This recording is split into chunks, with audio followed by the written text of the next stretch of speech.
Olá, pessoal do quarto ano, tudo bem com vocês? Então chegou mais uma sexta-feira, né? E hoje nós temos a nossa aula de História e Geografia.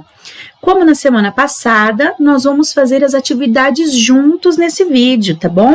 Então peguem o livro, acompanhem a leitura e a realização das atividades, ok? Vamos lá? Então nós vamos fazer o capítulo 3, o trabalho no campo e na cidade. Esta é a página 34. Ao ocupar o espaço geográfico, as pessoas o transformam. Elas constroem ruas, casas, estradas, diferentes tipos de construção. Portanto, a organização do espaço geográfico reflete o modo como ele é ocupado pelas pessoas. Então, quando as cidades começam a ser construídas desde o começo do nosso país, quando ele foi descoberto, colonizado pelos portugueses e outros povos, as cidades começaram a ser construídas em diferentes partes do território brasileiro. E cada cultura, cada povo que colonizava uma parte do Brasil foi construindo as cidades conforme a sua cultura, conforme a sua realidade que eles já viviam no país de origem deles. E até hoje, a cultura e a forma de vida de cada lugar do Brasil é refletida no modo em como as cidades são construídas e organizadas. Nós vamos observar então aqui essas duas fotos. Esta foto aqui é a vista aérea urbana no município de Porto Velho, no estado de Rondônia, foto tirada em 2014. Então, aqui é uma área urbana, uma área de cidade, com muitas construções, né, feitas pelo homem. Nós podemos ver, então, uma cidade bem populosa, bem habitada, porém com poucos prédios, né? A maioria é casas e algumas áreas verdes também. Ao fundo, nós vemos um rio. E a segunda foto, a foto número 2, tanques para a criação de peixes em área rural do município de Porto Velho, no estado de Rondônia, também foto tirada em 2014. Então, aqui já reflete o modo de vida na área urbana lá da cidade de Porto Velho, né? Aqui nós vemos, olha, vários tanques onde são criados peixes, né? Próximos ao rio e muita área verde com quase nenhuma construção, né? Aqui nós vemos duas casas que provavelmente é onde moram as pessoas que cuidam da criação de peixes. E aí na página 35, aqui página 35, nós vamos realizar as atividades. Vamos lá? Letra A. As fotos mostram paisagens do mesmo município? Como vocês sabem, então são duas questões. São do mesmo município as fotos 1 e 2 da página 34? Sim, são do mesmo município. Mas como é que dá para saber que é do mesmo município? Observando a legenda, que nós sabemos que se trata do mesmo município. Letra B. Qual das fotos mostra o espaço urbano do município? E qual mostra o espaço rural? Essa questão também está muito fácil, né? A foto número 1 mostra a área urbana da cidade e a número 2, a área rural da cidade de Porto Velho. Letra C.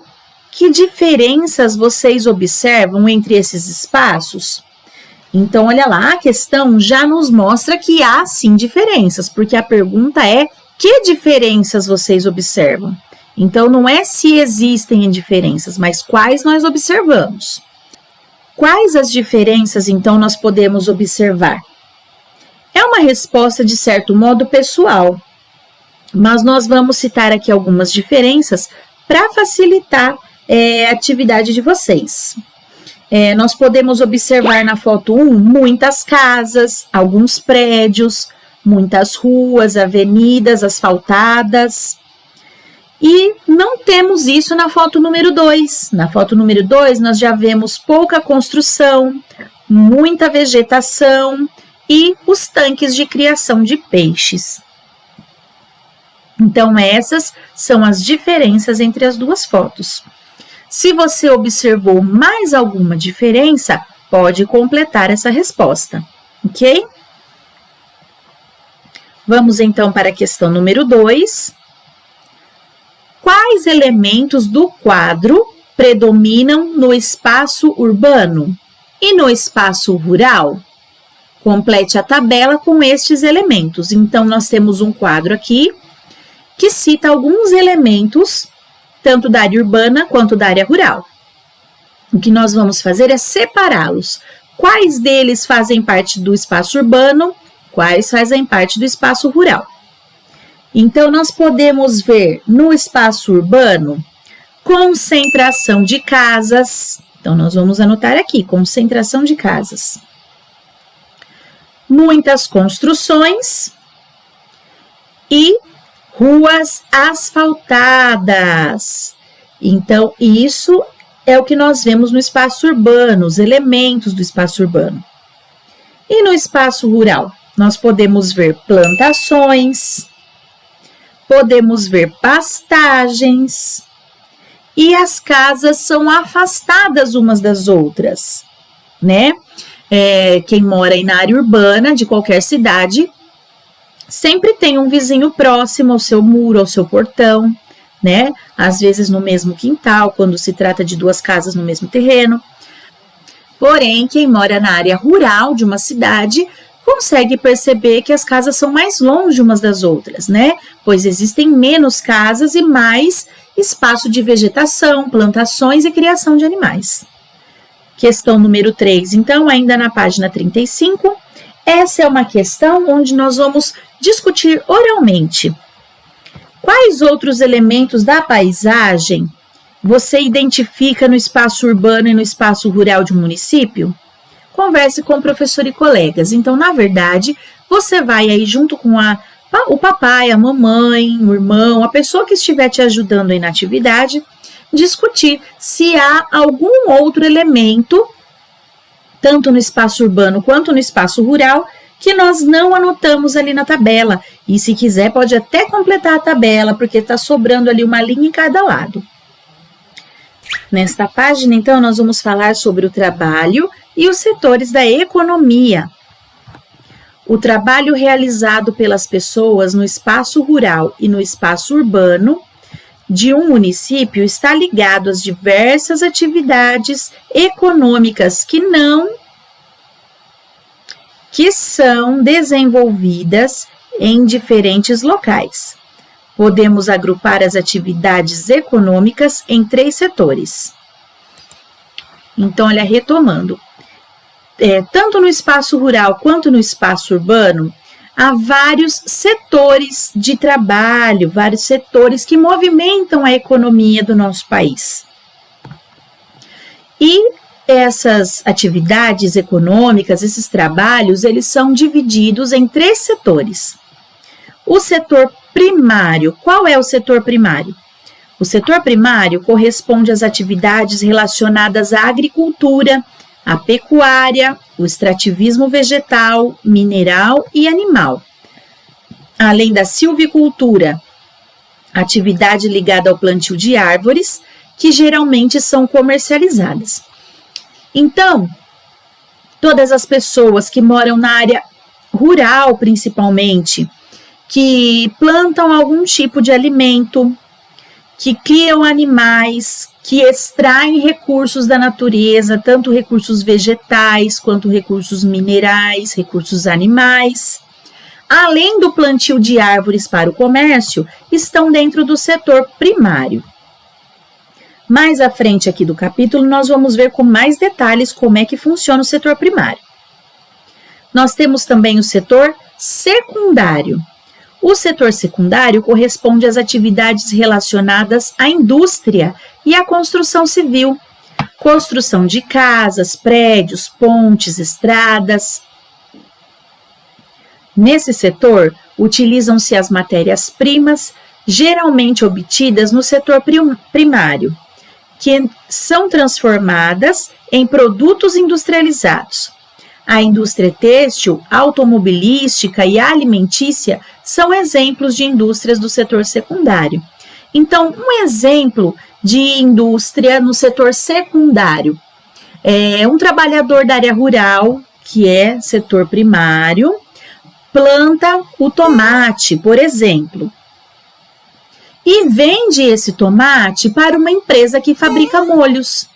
Então, o agricultor que plantou tomates trabalha no setor primário.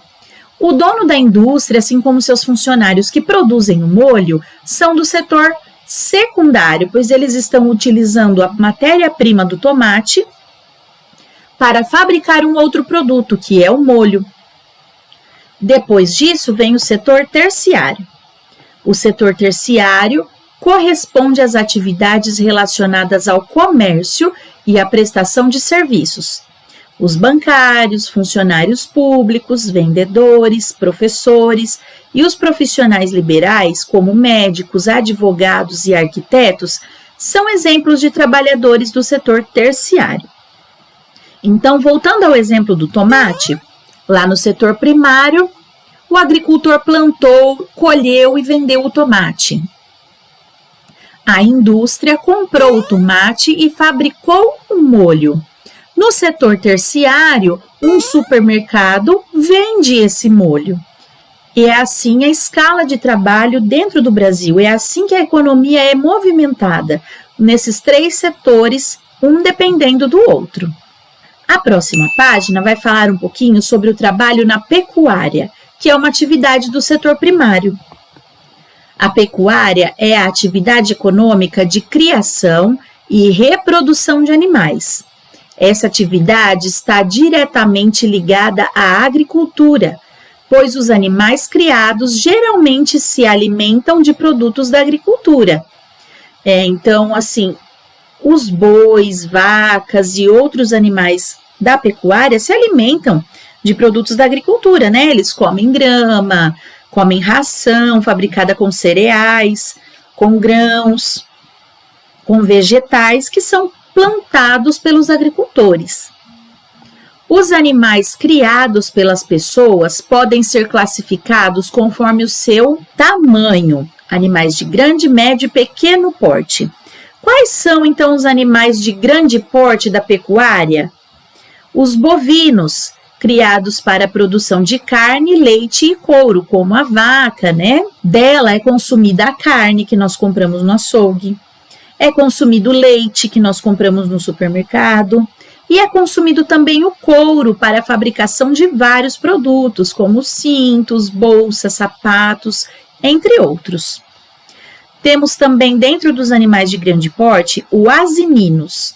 Asininos fazem o transporte de pessoas e de mercadorias, como a mula, o asno, o burro, esses são os asininos, que na pecuária são criados para transporte. Ainda dentro dos animais de grande porte, nós temos os bufalinos, criados para a produção de carne, leite e couro, assim como os bovinos, os bufalinos também produzem carne, leite e couro para comercialização. E os equinos, que fazem o transporte de pessoas e mercadorias, né? Equinos são cavalos, tá bom, pessoal? Nós temos também os animais de médio porte, que são os caprinos, como cabras, cabritos, que são criados para obtenção de carne, leite e couro.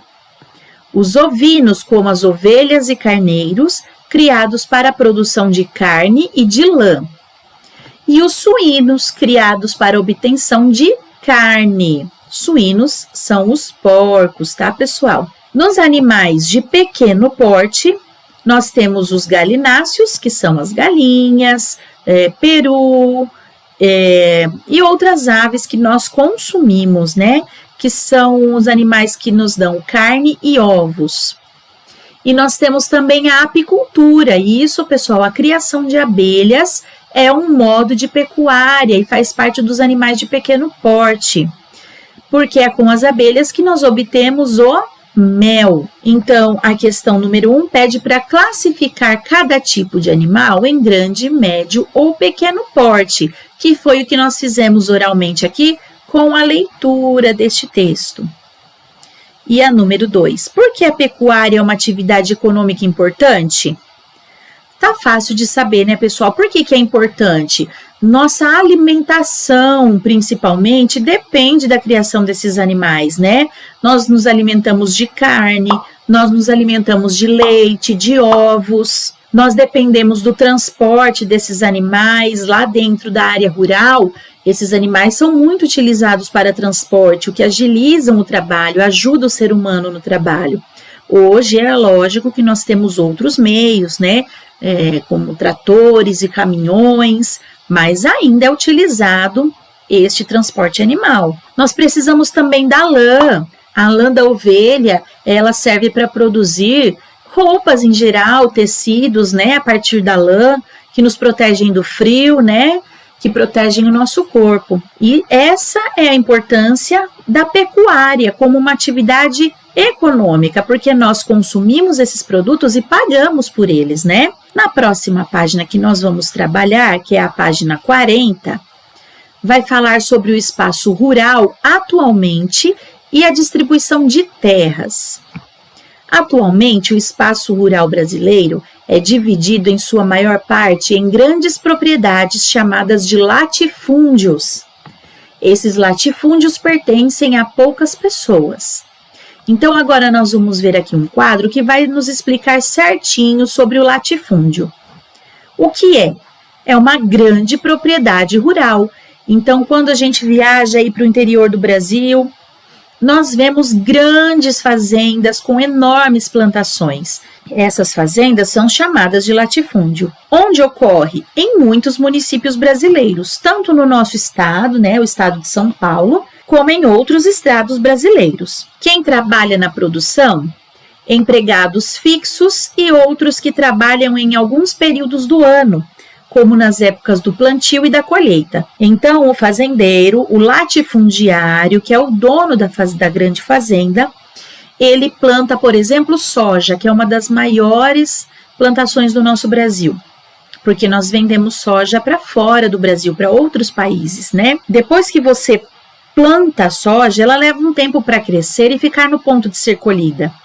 Então, não compensa muitas vezes para esse fazendeiro pagar um funcionário que fique, às vezes, meses ali aguardando a plantação para ser feita.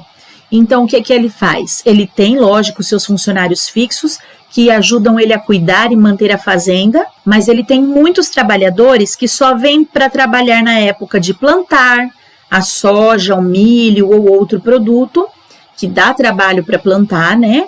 Plantou, esses funcionários vão trabalhar em outros lugares e quando chega a época de colher, ele contrata novamente esses funcionários para colher, ensacar e ajudar na venda do produto. O que produz? Em geral, apenas um tipo de produto em grande quantidade, como a soja, o café, a cana-de-açúcar e outros. Então, esses são os produtos mais plantados nos latifúndios brasileiros, tá? E, geralmente, o latifundiário só produz um produto desse em sua fazenda, para poder vender em grande quantidade. Aqui nós vemos uma foto de uma colheita mecanizada, ou seja, uma colheita através de trator, de máquina, né? Olha quantos tratores fazendo a colheita. É uma colheita mecanizada de soja no município Formosa do Rio Preto, no estado da Bahia. Essa foto foi tirada em 2017. E aqui embaixo nós vemos uma outra foto com uma grande criação de boi. É pecuária no município de Ourilândia do Norte, no estado do Pará, foto também tirada em 2017. A próxima página que nós vamos trabalhar é a página 41. Uma menor parcela do espaço rural brasileiro é dividida em pequenas propriedades chamadas minifúndios. A maior parte da população rural do Brasil, porém, vive nos minifúndios. Então, nós vimos que a maior parte das terras brasileiras na área rural, ela é destinada aos latifúndios, que são as grandes fazendas. E uma parte menor da área rural é destinada aos minifúndios, que é também a maioria da população rural. Nós vemos então que as grandes fazendas, elas ocupam uma parte muito grande do terreno brasileiro e pertencem a pouquíssimas pessoas. Já os minifúndios é uma parte bem menor do terreno brasileiro que pertence a muitas pessoas, porque são fazendas pequenas. E aí cada pequena fazenda tem uma família trabalhando nela. Vamos ver um pouquinho mais a fundo, então, o que é um minifúndio? O que é? Pequena propriedade rural. Onde ocorre? Em quase todos os municípios brasileiros. Então, quase todos os municípios brasileiros têm uma área rural com pequenas fazendas, que criam vários animais, que plantam alguns alimentos. Quem trabalha na produção? A família do proprietário e, em alguns casos, outros trabalhadores empregados. Como essas fazendas dos minifúndios são bem menores do que os latifúndios, não é necessário muitos funcionários ou grandes máquinas trabalhando. Geralmente a família do dono dessa fazenda é quem cuida de todo o plantio, colheita e criação dos animais pessoalmente. E o que os minifúndios produzem? Geralmente alimentos variados para o próprio consumo e para o abastecimento da população que vive nas cidades, como mandioca, milho, verduras e outros. Então, os minifundiários, eles, ao contrário dos latifundiários que plantam só um tipo de alimento, os minifundiários plantam vários, desde verduras, grãos, até frutas e variados legumes. E também criam vários tipos de animais. Por quê? Eles utilizam os produtos da própria fazenda para o consumo da família dele e também para abastecer a cidade onde está situada, geralmente, essa fazenda, né? Para o consumo da comunidade local. Nós vemos aqui, então, duas imagens. Aqui é um agricultor de uma pequena propriedade rural no município de Bom Jesus do Galho, no estado de Minas Gerais, foto tirada em 2016. E esta segunda foto nos mostra uma criação de caprinos em uma pequena propriedade no município de Buíque, no estado do Pernambuco, foto de 2014. A próxima página que nós vamos trabalhar é a página 42, que vai falar sobre o extrativismo, que também é uma atividade do setor primário. Então, nós já vimos a agricultura, né, com os latifúndios e minifúndios, e também vimos a pecuária nesses dois tipos de fazenda, porque também existem latifúndios só para criação de gado, de outros animais, para venda e até exportação para outros países, como nos minifúndios para abastecimento da comunidade local. Agora nós vamos ver como funciona o extrativismo. O extrativismo é a atividade econômica de extração dos recursos naturais pelas pessoas. Então, como o próprio nome já diz, é extrair da natureza os recursos que nós podemos utilizar. O extrativismo pode ser praticado para consumo, para venda ou para a utilização dos recursos extraídos na atividade industrial. Podemos classificar o extrativismo em 3 tipos. Temos o extrativismo animal, o vegetal e o mineral. Aqui nós temos imagens de cada um dos tipos. Então, no extrativismo animal, nós vemos aqui a pesca. Vamos ler aqui a legenda? Pesca no município de Vitória do Xingu, no estado do Pará, em 2017. Aí vocês podem me perguntar, mas qual que é a diferença, então, de pecuária para extrativismo animal, já que na pecuária estão sendo criados animais também para consumo, para venda dos produtos que eles oferecem? Então, vamos lá. A diferença é que, na pecuária, você cria o animal, o dono da fazenda, né, no caso, cria um animal especificamente para o consumo da sua carne, da produção de leite, dos ovos, da lã, do couro. Então, o animal é criado para isso, até chegar no ponto de abate para ser vendido. Na extração, no extrativismo animal, o animal é retirado da natureza. E isso geralmente acontece com os peixes, porque tem a pecuária de peixes, onde é criado o peixe para o consumo, e tem o extrativismo, onde é pescado lá no rio, onde não tem um ser humano especificamente criando o peixe para o consumo. Ele está naturalmente vivendo ali no rio e é extraído para o consumo. Nós temos também o extrativismo vegetal, e aqui nos mostra a coleta do coquinho azedo no município de Januária, no estado de Minas Gerais, foto de 2017. A mesma coisa, nós podemos plantar algo com o intuito de consumir e vender, ou nós podemos coletar da natureza uma fruta ou uma castanha, algum outro vegetal que não foi plantado por um ser humano, cresceu ali naturalmente e está sendo coletado agora para venda e consumo. E tem também o extrativismo mineral. Aqui nós vemos a extração de carvão mineral no município de Criciúma, no estado de Santa Catarina, foto de 2016. E no extrativismo mineral é retirado minérios da terra, pedras, metais, né, entre outros produtos que nós retiramos da terra para uso e comercialização. Aqui nós temos os quadrinhos falando um pouquinho mais sobre cada um. Então, o extrativismo animal é a atividade de pesca e de caça de animais realizada de acordo com as leis governamentais. Então, olha lá, pessoal, não é só chegar em qualquer rio, jogar a rede, pegar o peixe e levar embora. Não é assim que funciona. E nem sair caçando, você pegar uma arma e sair atirando em animais e depois querer vender. Existem leis que organizam isso para não prejudicar o meio ambiente, tá? E tudo é feito dentro da lei. Lógico que existem a caça ilegal, a pesca ilegal, mas o governo fiscaliza para ver o mínimo possível, para acabar com essa ilegalidade que tanto prejudica o nosso meio ambiente. O extrativismo vegetal é a atividade de extração de recursos vegetais da natureza que não foram cultivados pelas pessoas, como eu já havia explicado. E o extrativismo mineral é a atividade de extração de minérios, como ouro, ferro, carvão mineral, diamante e outros. Vamos observar aqui então essas imagens? Observe as imagens abaixo e indique a letra que corresponde a cada tipo de extrativismo representado. Então, na imagem que corresponde ao extrativismo mineral, nós vamos colocar a letra A.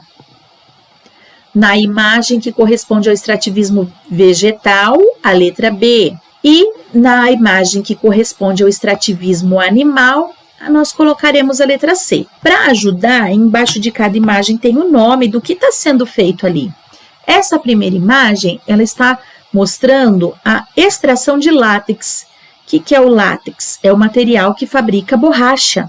Tanto a borracha que nós utilizamos na escola para apagar as nossas coisas que escrevemos com lápis, quanto a borracha utilizada na indústria para vários fins, né? Ela é retirada, então, de uma árvore. Então, que tipo de extrativismo é esse? Muito bem, letra B, extrativismo vegetal. Aqui é uma seleção de pedras preciosas. Então, quando se extrai pedras da natureza, é a extração mineral, letra A. E aqui nós vemos a coleta de ostras. Ostra é um animal, então só pode ser o extrativismo animal, letra C. Então, ficou letra B, A e C. A próxima página que nós veremos é a página 43, vai falar sobre a indústria, que é a atividade do setor secundário. Então, lá voltando no exemplo que eu dei no início, a empresa que fabrica o molho com o tomate do agricultor é a indústria do setor secundário. Outras indústrias fazem parte do setor secundário. Vamos ver quais? Atualmente, nas indústrias, os recursos naturais são transformados nos mais variados objetos, ferramentas, máquinas e utensílios. Podemos classificar as indústrias de acordo com o tipo de produto fabricado. Então, nós temos a indústria de base, também chamada de indústria de bens de produção. Fabrica materiais que vão ser utilizados por outras indústrias. Aqui nós vemos, então, nesta imagem, uma indústria siderúrgica no município de Araucária, no estado do Paraná, foto de 2015. Na indústria siderúrgica, o minério de ferro é transformado em ferro fundido e em aço. Então, a indústria de base, ela vai produzir produtos e objetos que vão ser usados em outros tipos de indústria. Por exemplo, uma indústria que fabrica o molho de tomate, lá do nosso exemplo, ela precisa de utensílios, não precisa? Ela precisa ter uma máquina para descascar, para picar, para cozinhar esse tomate, para embalar o tomate, colocar nas vasilhas ou nas embalagens. E essas máquinas também são produzidas por alguém que utilizou algo do setor primário para fabricá-los, aqui no caso o aço e o ferro. Então, a indústria transforma o aço e o ferro para ser usado em outras indústrias. E também temos as indústrias de bens intermediários. Também chamada de indústria de bens de capital, produz máquinas, ferramentas e peças utilizadas por outras indústrias. Então, olha lá, é tudo numa etapa. A indústria siderúrgica, ela faz o ferro e o aço, que vão ser usados em outro tipo de indústria. Qual? A indústria de bens intermediários, que é aquela que fabrica as máquinas para a indústria do produto final. Aqui nesta foto nós podemos ver a produção de motores de automóveis no município de Camaçari, no estado da Bahia, no ano de 2015. Os motores de automóveis são feitos com produtos da indústria siderúrgica. Então lá aquele aço, aquele ferro fundido produzido pela siderúrgica virou uma máquina, aqui nesse caso virou motor de carro. E depois nós temos a indústria de bens de consumo, é a que fabrica produtos vendidos diretamente aos consumidores.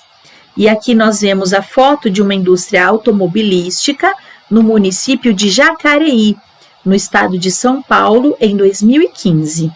Na montagem de um automóvel, utilizam-se peças compradas da indústria de bens intermediários. Número 1, aqui na página 43 ainda. Cite exemplos de objetos encontrados em sua moradia ou em sua escola, produzidos em uma indústria de bens de consumo. Então, que produto nós temos em casa que veio da indústria de bens de consumo? Nós temos, por exemplo, na nossa casa, eletrodomésticos, batedeira, fogão, geladeira, liquidificador, máquina de lavar, entre outros. Então, todos esses produtos foram produzidos por uma indústria de bens de consumo.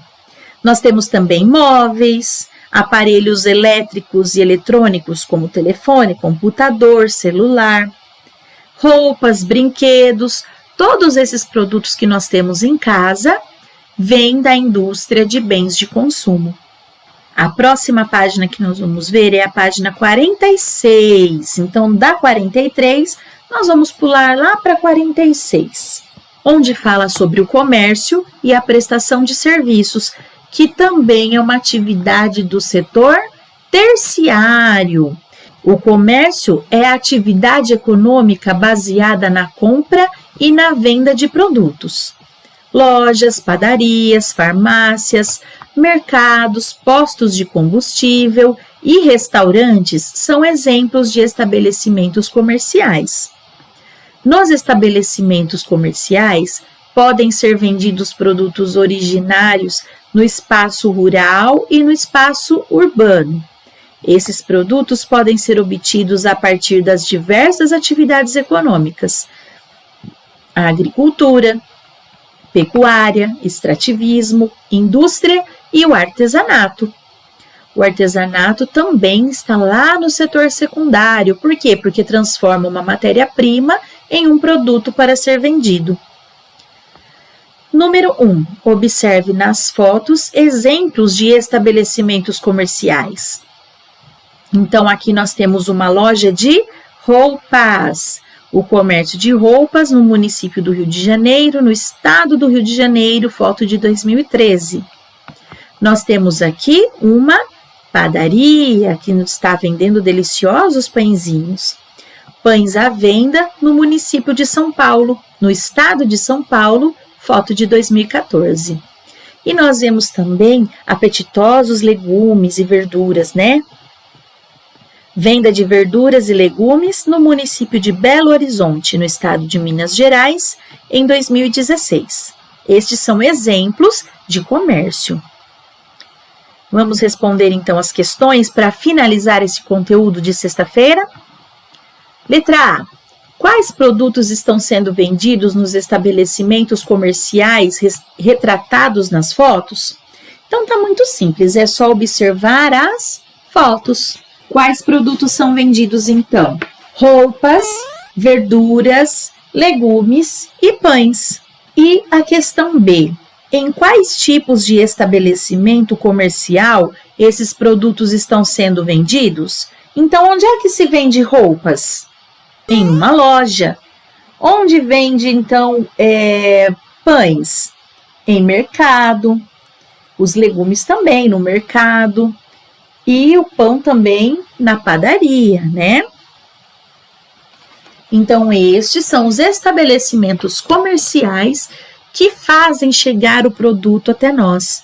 Esta, então, foi a nossa atividade de sexta-feira, de História e Geografia. Espero que vocês tenham aprendido mais, que vocês se interessem pelo assunto e possam pesquisar mais alguma coisa para aumentar o conhecimento de vocês. Continue fazendo tudo com muito capricho e empenho, tá bom, pessoal? Um beijo, um bom final de semana, até segunda!